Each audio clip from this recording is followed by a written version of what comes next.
So chemical hair relaxers is the process of rearranging the structure from extremely curly hair to a straighter form or either, smoother form. So not necessarily because you apply a relaxer, it's going to go completely straight. That is not always the case. You're still going to have some type of wave to it. So as you know, we have the pH level, which is between 0 to 14. And one of the strongest chemicals is the relaxer. Just like bleach and relaxer are pretty much the strongest ones that we apply to the clients. So as you can see in the graph, there's the Thio Relaxer and the Hydroxide Relaxer.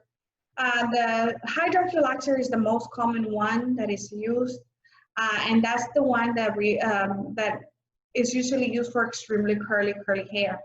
The Thio Relaxer can be used for extremely curly hair, but it's not going to do as much because it's not as strong. As you can see, the pH for Thio Relaxer is around 10. For Hydroxide Relaxer, it's about 13, 13.4. So it's in the higher range. So what do you think happens to the hair if it goes above 14? Anybody? What happens to the hair if it goes above 14? It starts to break off. It starts to break off, exactly. So it breaks off. So you don't want to make, you want to make sure to keep the integrity of the hair. So that's why you see a lot of people that leave the hair, the relaxer too long and start breaking off.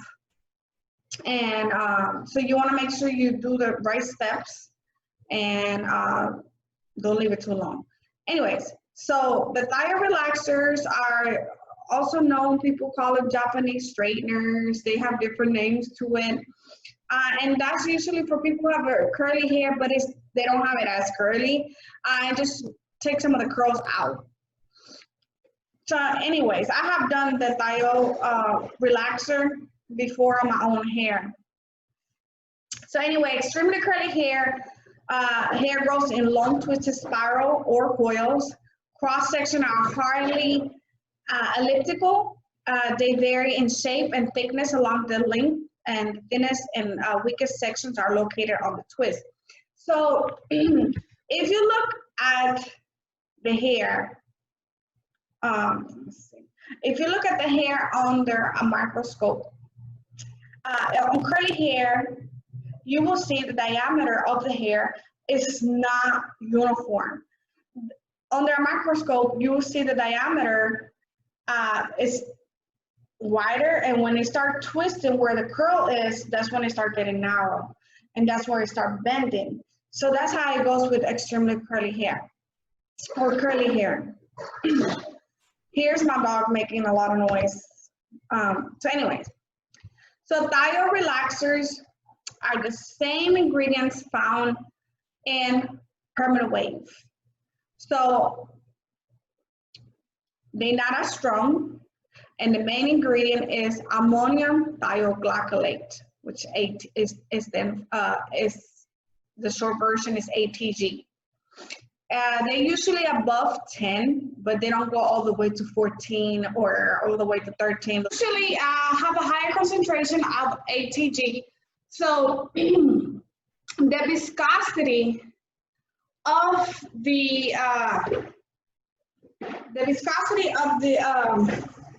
relaxer is actually thicker.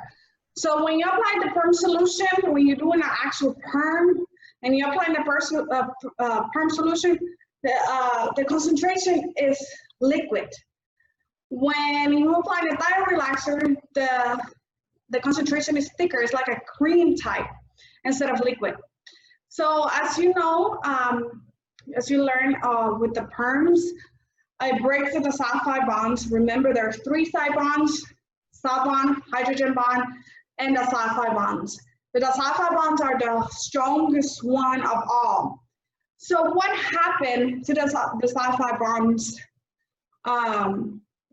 when we apply the perm solution or the Thio relaxer? What happens to the hair? Any of y'all? What happens to the disulfide bonds. Hold on 1 second. Oh gosh, I'm slow with this. I guess you're answering, but I'm slow at looking at the chat box, I guess. Here it is.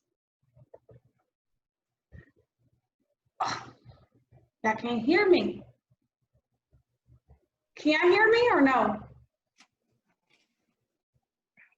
Somebody posted that they can't hear me. Can y'all hear me? Hear you. Okay. So,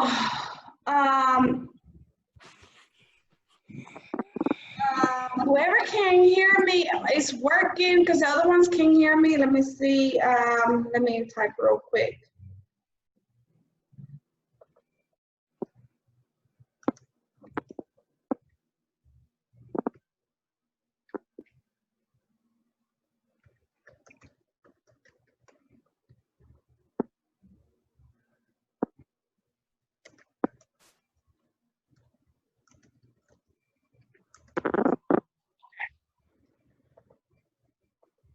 So anyways, what happened to the disulfide bonds, when you apply the perm solution, the hair starts swelling.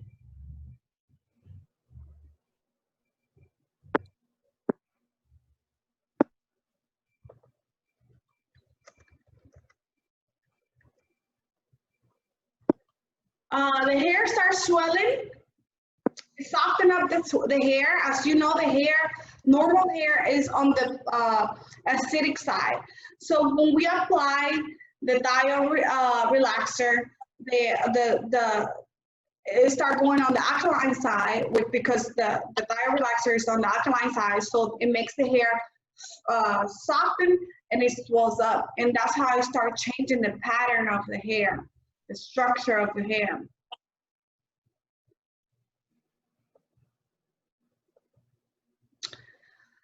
So we have the Japanese thermal straighteners. The hair is shampoo and condition. So you do shampoo before. So when you're doing a perm, you're shampooing before. And what type of shampoo do you want to use?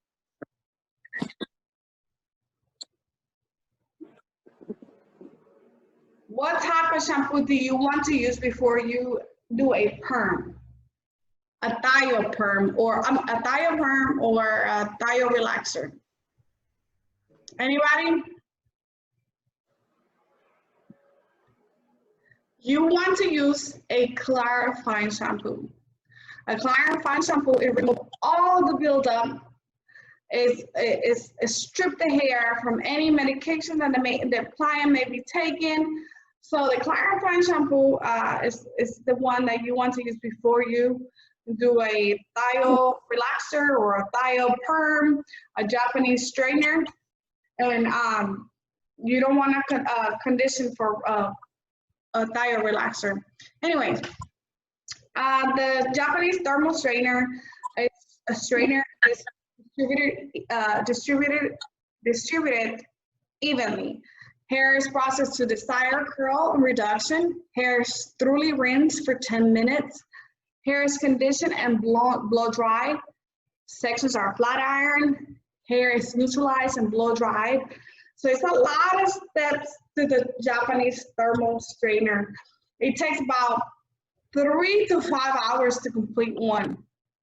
And it's a long process. So make sure you read the manufacturer directions because they all have a little bit it varies from one manufacturer to another. But it's a long, lengthy process, and clients usually get this done every, I would say, 4 to 6 months. But the service vary depending on location. It can start from $200 to $500 for this service. Okay, let me go to the next one. Hydroxide relaxers, we have, the hydroxide relaxers are the most commonly used relaxers. So remember that. Hydroxide relaxers are the most commonly used one. So there's these are 4 examples right here. The sodium hydroxide relaxer is the #1 and most popular one that is used. The potassium hydroxide, lithium hydroxide, guanidine hydroxide. And one thing I do want you to remember is that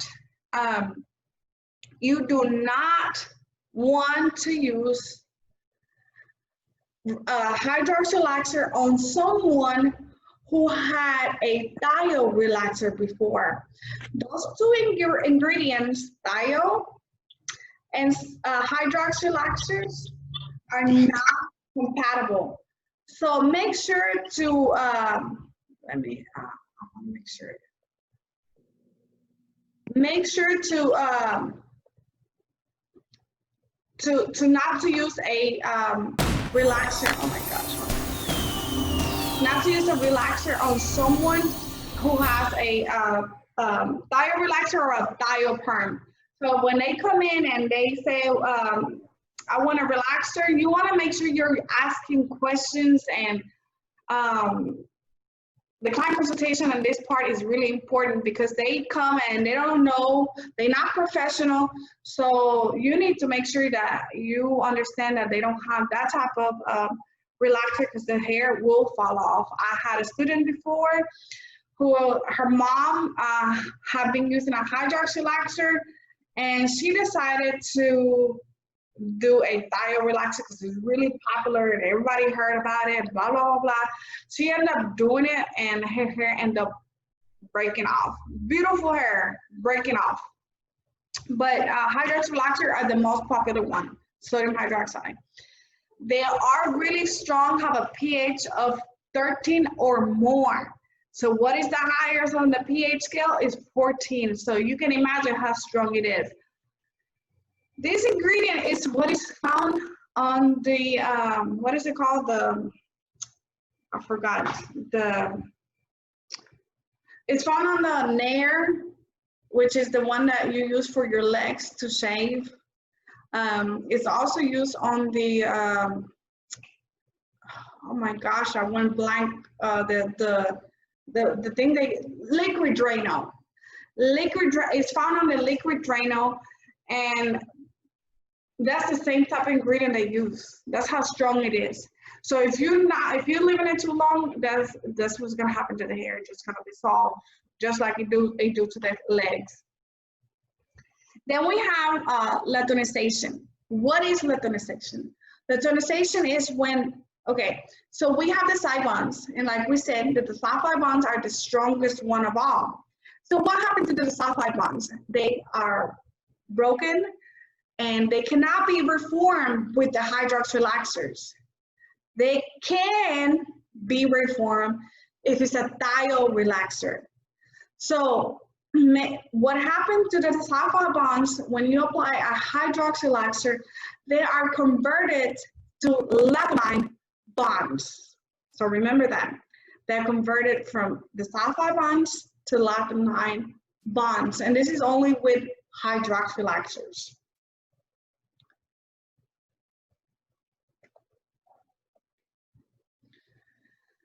So here's the metal Hydroxide relaxers. This is what it's compound of. I am not going to cover all this, but just know that it's going to, those are the compounds that is found on the Hydroxide relaxer. You really don't have to memorize this for the state board exam. They're not going to go in depth into this. But the active ingredient in the Hydroxide relaxers are hydroxide ion.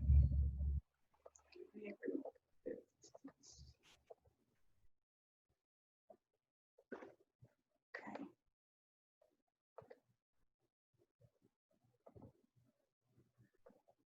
Trying to move this out of the way. Anyway, let me keep moving. I don't want to keep y'all long. There's types of Hydroxide relaxers. There's the lye relaxers, lye-based relaxers. There are sodium hydroxide relaxer, also known as caustic soda. This is the most common type of relaxer. It's the oldest one.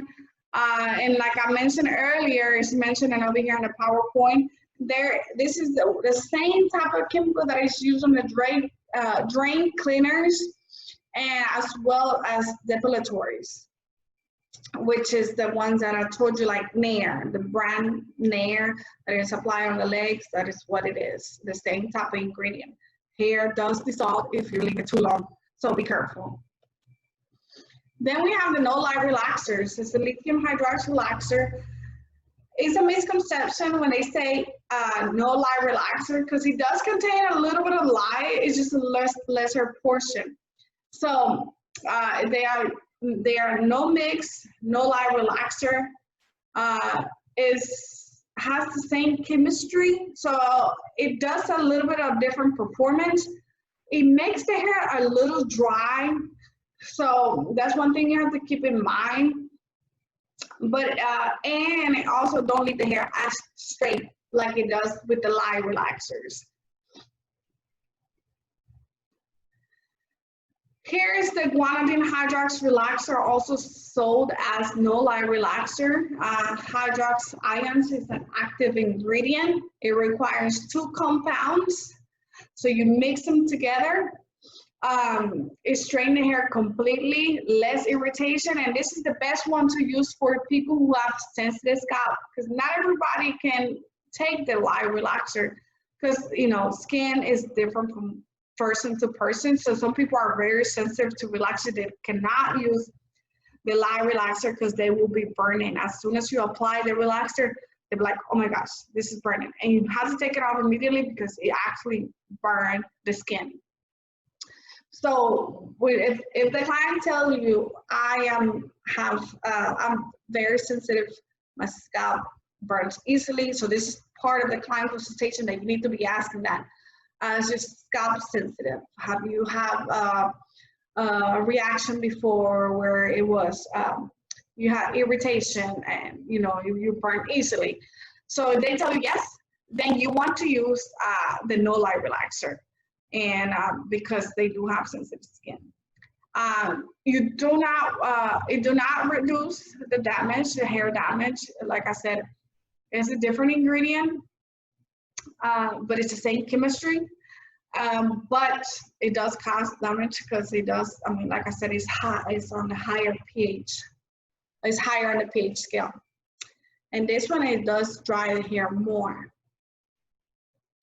So the low pH relaxer is ammonium sulfite and ammonium sulfite, most commonly used. Compatible with Thio, not compatible with hydroxide. You don't see this too often that people tell you, oh, I use the low pH relaxer. They're not as common as the hydroxide relaxer. So, but this one right here is compatible with the Thio, meaning that you cannot mix with hydroxide. They do not completely straighten the hair like it does with the hydroxide because it's in the lower section of the pH scale. It can be used on color treated hair or damaged or fine hair. So there is 2 type of relaxers. There's the base relaxer and no base relaxer. So when you're using the base relaxer, you need to apply the protective base cream all over the scalp. You need to apply it on the ears. You need to apply it on the scalp. The no base is in the opposite side. It's the opposite. So the no base, you apply.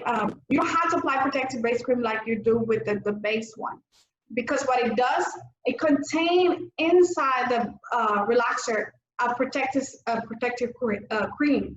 So what it does, as soon as it hits the scalp and it feel the heat, the body heat, it start the protective base cream or the base cream and start acting as the barrier. So with the temperature of the body, it start acting and it protects. But you do want to apply still protective base cream around the ears and around the hairline, but you do not necessarily have to apply on the scalp. There's 3 types of relaxers. There's the mild, I'm talking about the strength, mild, regular, super. Me personally, have used the super maybe twice, maybe 3 times in my life. I try to avoid using the super because unless the person has really strong hair and is extremely curly, like extremely curly. And it's, like I said, resistant hair, coarse hair. I don't like to use the super because I don't see the point of trying to make the hair super straight when at the end of the day with relaxer, regardless of what type of relaxer you use, you still have to style it, so you're gonna have to put some heat on it. So the mild is formulated for fine color treated hair, or damaged hair. So that's the one you want to use, the mild one.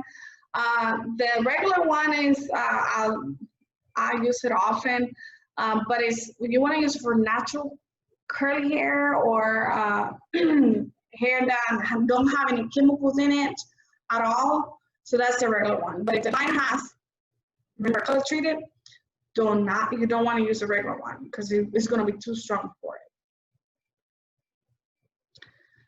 So when we are doing the relaxer, anyway, when we're doing the relaxer, one thing you want to do is you want to test the curl pattern. So you want to do periodic strand tests where you check if the hair is relaxed completely or if it needs more time. So what you want to do, you want to make sure when you're doing it, you don't want to use this side of the comb because when you apply the relaxer irritates the scalp already. So you want to use the back of the comb, or you can use your thumb to do the periodic strand testing. So use the back of the comb and make sure you do it in different areas and try not to irritate the scalp. So you want to make sure you go like this. And if the hairs bounce back just a little bit, you may need more time. So the periodic strand test, it will let you know if it's ready or not. How long do you leave the relaxer? There's not a specific time. It's just like bleach. There's not a specific time. That's because every hair is different. So you want to make sure that you check, periodic check. With relaxers, the process is pretty quick, and depending on the hair condition and the hair type, some may take longer, some may just be real quick. But it's important to do the periodic strand test. So there's the Hydroxide Neutralization. The Hydroxide Neutralization is pretty much it's a process that does not involve oxidation or rebuild the sulfide bonds. So when we are doing a perm, we pretty much apply the neutralizer at the end and it restores the sulfide bonds. But with the Hydroxide relaxer, it will not restore it because I told you, once you break the sulfide bonds with the Hydroxide relaxers, it cannot be restored. You pretty much are doing, it's going to convert to lanthanide bonds. So with the neutralization, pretty much what you're using is acid shampoo or normalizing shampoo, and the normalizing shampoo is just what it does. You try to bring the pH down to where it's supposed to be normal. The hair most likely probably not going to go to normal again to 4.5 or 5.5, but it will be on the lower scale of the pH, so that way the hair doesn't remain on the high pH scale. Hair that has been treated with Hydroxide relaxer is unfit for Thio relaxer or soft curl perm. And I cannot emphasize this enough. I mentioned it already. Make sure you do not either mix it. I mean, if somebody has the Hydroxide relaxer, do not apply a Thio relaxer. If the person has a Thio relaxer, do not apply Hydroxide relaxer or perm, period, okay? That is a no-no. Here's the different types of the correct fit and what to use for this. The graph is really good. Make sure to look it up because this will help you for your state board exam. There's different types of relaxers, so you want to make sure you know which one to use for each client, because like I said, every hair is different, every scalp is different, so, and there's different types, so make sure you look that up. So I am going to leave it here with the Hydroxide Relaxers. I don't want to overwhelm you with everything at once. What I'm going to do, I am going to record this next section and I'm going to send you the link so you can watch it. But anyways, let me see how much longer do we have. You know what? No, let's finish it because we almost finished anyways. Okay, real quick, I'm going to go over this real quick. The keratin straightening treatments are pretty much contain silicone polymer. You have to use some heat. It don't break the bonds. So you do have to apply the heat. So these are these ones are right here are really popular now. So they don't do the same damage that they do with the Thio Relaxers or the Hydroxide Relaxers, because on the keratin straightening treatments, you are not breaking the bonds. You're actually applying protein into the hair, but you are applying heat.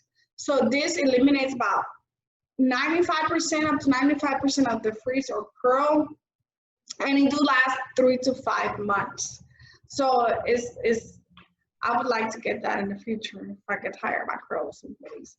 But anyways, it's really popular now. So the steps of keratin straightening, like every service you do have to perform a client consultation. You want to make sure you precondition to equalize porosity. For highlighted hair, make sure you use a mild,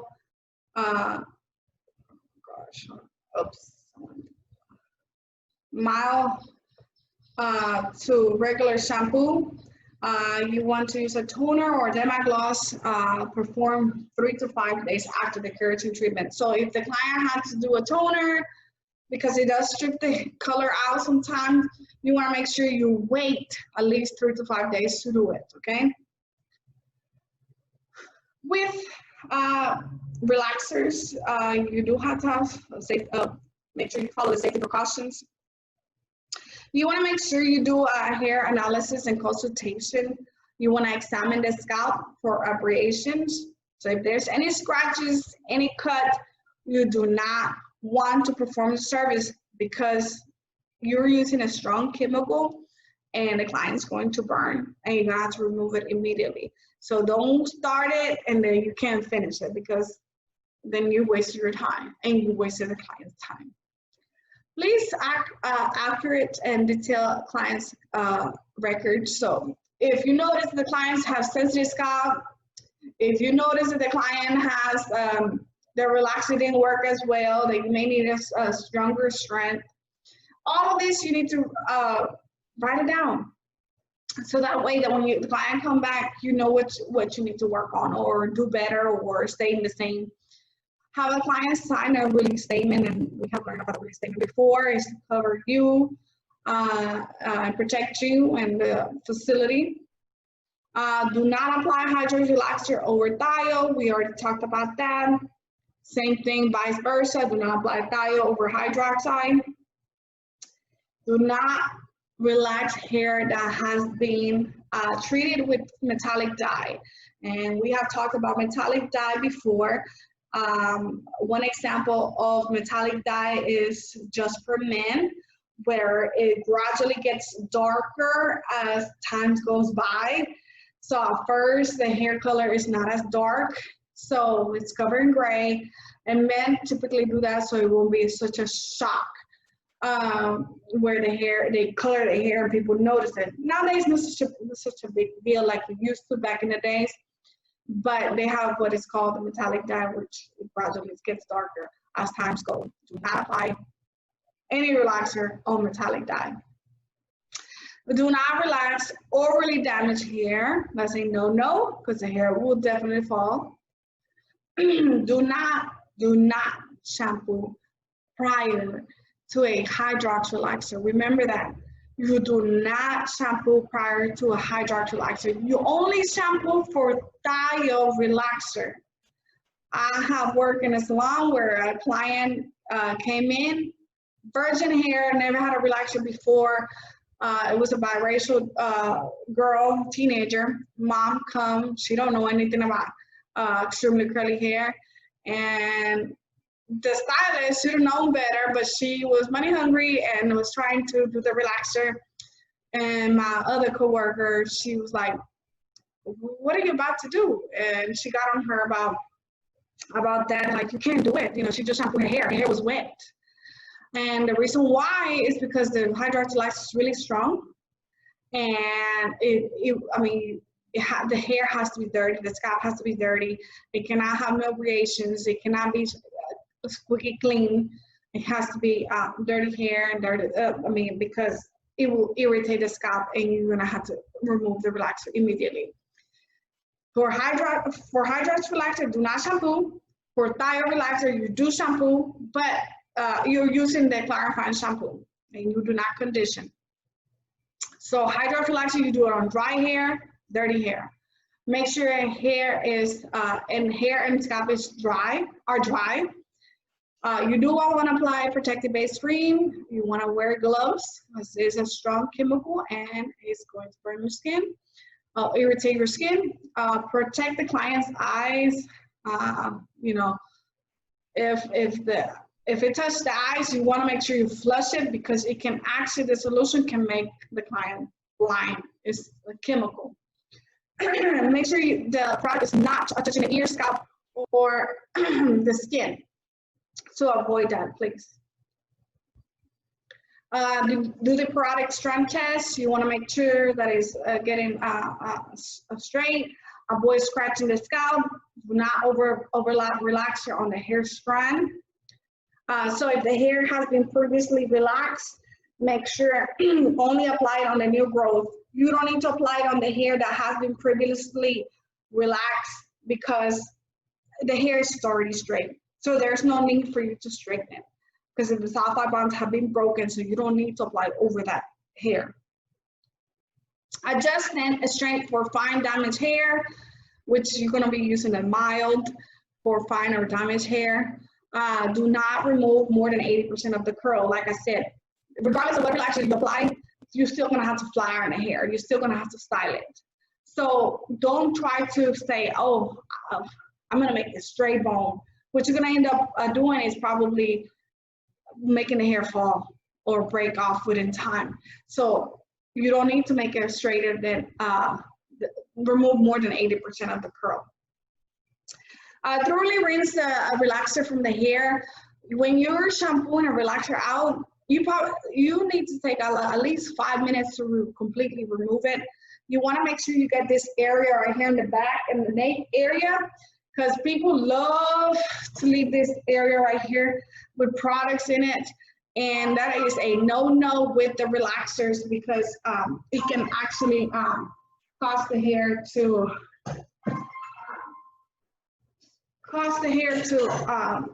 break off in this area.